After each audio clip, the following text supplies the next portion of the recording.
წყაროს მუნიციპალიტეტში ახალი წლის დღეების ფარგლებში გაიხსნა საბავშვო გასართობის სივრცეები, საშობაო ბაზრობა, გამოიფინა ადგილობრივი ნაწარმი და ხელნაკეთი ნივთები.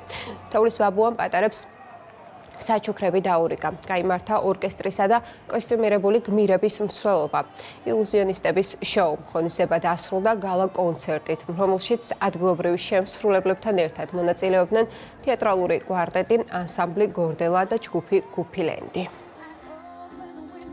არაჩვეულებრივი განწყობა თეთრ წყაროში თეატრალური კვარტეტმა უმღერა ახალგაზრდებს ერთად ვიმღერეთ, ერთად გავერთეთ და შევიქმნით არაჩვეულებრივი განწყობა საახალწლო და მოკლედ ვულოცავთ სრულიად საქართველოს. ჩვენ როგორც ყოველთვის ყველანი ერთად ვართ სიკეთისთვის, სიყვარულისთვის და სიმღერისთვის ერთად ვილოცავთ გამდექს მრავალი ახალი წელი ერთად. თეთრ წყაროში გაიმართა საახალწლო დღეები, განწყობა იყო ძალიან კარგი და მთელ საქართველოს და ჩემ თეთრ წყაროს ვილოცავ შობა ახალ წელს.